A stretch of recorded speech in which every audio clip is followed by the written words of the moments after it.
Hello friends, welcome to this new lesson. आज हम पढ़ेंगे article 15 prohibition of discrimination on certain grounds. तो हम आर्टिकल फंडामेंटल राइट्स कर रहे हैं। हमने 12 से लेके तो हमने आर्टिकल 14 तक देख लिया है। हम पढ़ रहे हैं राइट टू वन सेकेंड हम पढ़ रहे हैं राइट टू इक्वालिटी, ठीक है, जिसके अंदर आर्टिकल 14 से लेके 18 तक है। हमने देख लिया 14, ठीक है। इक्वलिटी बिफोर लॉ और इक्वल प्रोटेक्शन ऑफ लॉ थे इसमें। फिर अब हम देखेंगे आर्टिकल 15 देखेंगे। तो 15 क्या है? Prohibition of discrimination on certain grounds, ठीक है। तो वो क्या क्या है हम सब देखेंगे। तो आप देखो आर्टिकल जो 15 है आपका, तो आर्टिकल जो 15 है उसमें 6 सेक्शंस हैं, ठीक है। एक एक करके हम सारे सेक्शन देखेंगे। अब 15 एक क्या बोलता है? 15 बोलता है कि जो स्टेट है वो डिस्क्रिमिनेशन नहीं करेगा, भेदभाव नहीं करेगा 6 ग्राउंड्स पे। अब वो 6 ग्राउंड्स कौन से हैं? रिलीजियन, रेस, कास्ट, सेक्स और प्लेस ऑफ बर्थ।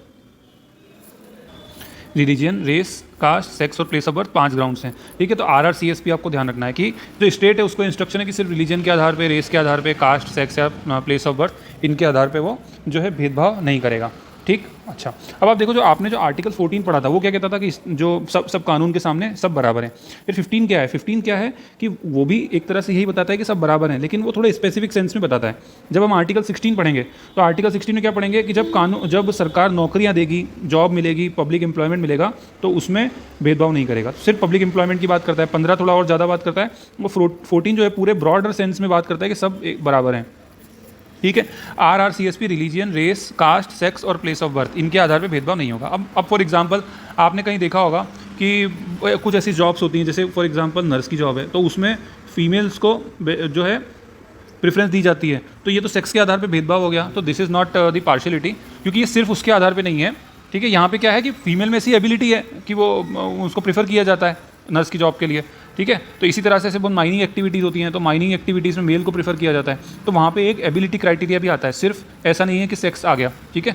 तो वहाँ पे दूसरा क्राइटेरिया भी है। तो 15(1) में क्या लिखा हुआ है कि रिलीजन, रेस, कास्ट, सेक्स और प्लेस ऑफ बर्थ, सिर्फ इनके आधार पर भेदभाव नहीं होगा, ठीक। तो ये 15(1) हमने देख लिया। हम देखेंगे 15(2). तो 15(2) में क्या बोला है कि स्टेट और सिटीजन्स दोनों फंडामेंटल राइट्स बेसिकली क्या हैं? फंडामेंटल राइट्स हैं कि जो सरकार है वो क्या चीज़ें नहीं करेगी, ठीक है। कुछ राइट्स गारंटीड है राजा को, प्रजा को। तो उसको राजा को कहा गया है कि राजा आप ये चीज़ें छोड़ के, आप राइट्स आपके पास हैं। तो इसी तरह से गवर्नमेंट को कहा गया है कि फंडामेंटल राइट्स को आप जो उसमें लिखा है वो उनके बेसिक राइट्स हैं, आप उसको ले नहीं सकते। 15(2) में क्या है?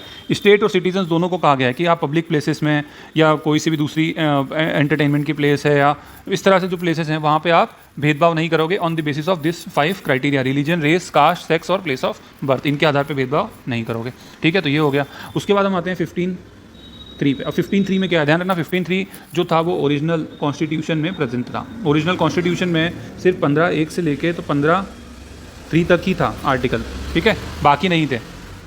तो ये ओरिजिनल कॉन्स्टिट्यूशन में था। इसमें ये कहा गया कि सरकार अगर महिलाओं के लिए और चिल्ड्रन के लिए, जो कि वीकर सेक्शन है, अगर उनके लिए कुछ भी प्रोविज़न करेगी तो वो उसको आर्टिकल 15 का वायलेशन नहीं माना जाएगा, ठीक है। तो फॉर एग्जांपल देखो, आप देखते हो चिल्ड्रन के महिलाओं के लिए एक मैटरनिटी लीव होती है, तो वो वायलेशन नहीं माना जाएगा, ठीक है। आपने देखा होगा सेक्शन 497 में एडल्ट्री है, एक एक्ट एडल्ट्री, जिसमें धोखा होता है, मतलब कोई कपल एक दूसरे से धोखा करता है, तो उसमें सज़ा सिर्फ किसको होती है? मेल को होती है, फीमेल को नहीं होती। तो ये भी 497 जो सेक्शन है वो 15(3) के बेसिस पे ही है, ठीक है। इसको कोई मेल ये नहीं कह सकता कि आपने आर्टिकल 15 के आधार पे भेदभाव किया, नहीं, ठीक है। तो सुप्रीम कोर्ट ने कहा हुआ है कोर्ट केसेस में कि 497 एडल्ट्री, उसमें सिर्फ मेल को सज़ा होती है और वो 15 का वायलेशन नहीं है, ठीक है। आप देखा होगा आपने prohibition of child labour act, बच्चे काम नहीं कर सकते फैक्ट्रीज में, तो वो भी वायलेशन नहीं है, बिकॉज चाइल्ड एक वीकर सेक्शन है, ठीक है। तो उनके लिए कानून बन सकते हैं। एक आपका है 15(4). ये जो 15(4) आया था, ये कब आया था? ये आया था फर्स्ट कॉन्स्टिट्यूशन अमेंडमेंट से आया था। अब फर्स्ट कॉन्स्टिट्यूशन अमेंडमेंट में क्या था? देखो, एक क्या हुआ था कि एक गवर्नमेंट ने, मद्रास गवर्नमेंट ने मेडिकल कॉलेजेस में थोड़ी सीट रिजर्व कर दी थी वीकर सेक्शन के लिए। तो फिर एक केस हुआ, उस केस को हम बोलते हैं state of Madras versus Champakam Dorairajan case. Champakam Dorairajan case, ये हम उसको बोलते हैं।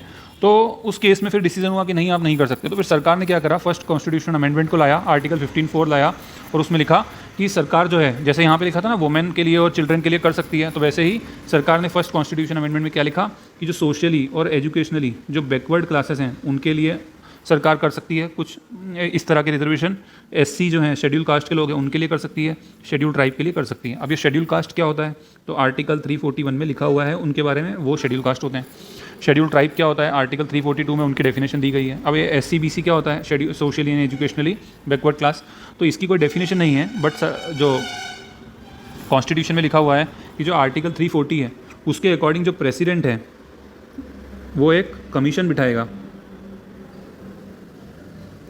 और वो कमीशन बताएगी कि कौन एससी बीसी हैं। वो समय समय पे जो एससी बीसी है उसको कभी मतलब उसको इंक्लूड करेगी और कभी उनको एक्सक्लूड करेगी, ठीक है। तो ये कमीशन का काम हो गया। तो इस तरह से जो वो है कानून बनेगा, ठीक। अब आती है बात 15(5) की। तो 15(5) में तो 15(4) में क्या था, 15(4) में तो सिर्फ ये था कि जो गवर्नमेंट के जो इंस्टीट्यूट हैं, पब्लिक फंडेड इंस्टीट्यूट हैं, उनमें ही रिजर्वेशन होगा, ठीक है। 15(5) में क्या किया गया, 93 जो कॉन्स्टिट्यूएंट अमेंडमेंट था, 93rd कॉन्स्टिट्यूशनल अमेंडमेंट, उसमें कहा गया कि जो प्राइवेट इंस्टीट्यूट हैं, प्राइवेट इंस्टीट्यूट में भी इन सभी को रिजर्वेशन दिया जाएगा, ठीक है। ये 15(5) में कहा गया। उसके बाद आता है 15(6), ये तो सभी को पता होगा, ये आया था एक 103rd कॉन्स्टिट्यूशनल अमेंडमेंट एक्ट, अभी आपको रिसेंटली आपने पढ़ा भी होगा। इसमें ये कहा गया था, यहाँ देखो क्या था, socially and educationally backward classes, ठीक है। इसमें कास्ट भी देखी जाती है, सब कुछ देखा जाता है।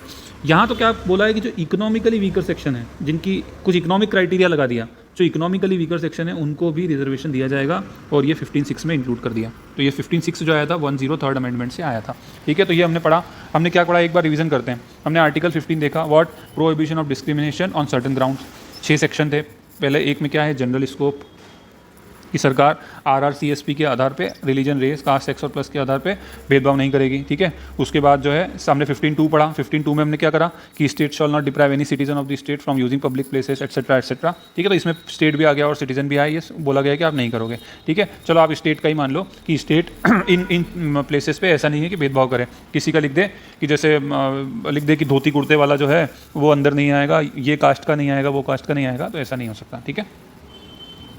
फिर हमने देखा क्या, 15(3) देखा, तो क्या है, स्टेट में एक special provision for women and children. फिर हमने 15(4) देखा, तो हमने उसमें क्या देखा कि सोशली और एजुकेशनली बैकवर्ड क्लास, बैकवर्ड इस तरह से शेड्यूल कास्ट, शेड्यूल ट्राइब्स, ठीक है। ये हमने देखा और ये दिया गया था फर्स्ट कॉन्स्टिट्यूशनल अमेंडमेंट एक्ट से। 15(5) देखा, तो ये 93rd कॉन्स्टिट्यूशनल अमेंडमेंट एक्ट 2005 में आया था, और ये क्या बात करता है, reservation in private educational institution. 15(6) आ गया। 15(6) 103rd कॉन्स्टिट्यूशनल अमेंडमेंट से एक्ट से आया है, और इसमें इकोनॉमिकली वीकर सेक्शन को रिजर्वेशन की बात कही गई है। तो ये हमने 6 सेक्शन पढ़ लिए, ठीक है। अगले लेक्चर में हम आर्टिकल 16 पढ़ेंगे। इसकी जो PDF है मैं हमारा टेलीग्राम चैनल भगत एजुकेशन पे डाल दूंगा, ठीक है। आप देख लेना, एक बार जब पूरा काफ़ी कोर्स हो जाएगा ना, पूरी पॉलिटी हो जाएगी MPPSC सिलेबस के अकॉर्डिंग, तो मैं पूरी PDF एक साथ भी डालूंगा। अभी मैं सिर्फ चैप्टर डाल रहा हूँ। Okay friend, thank you so much.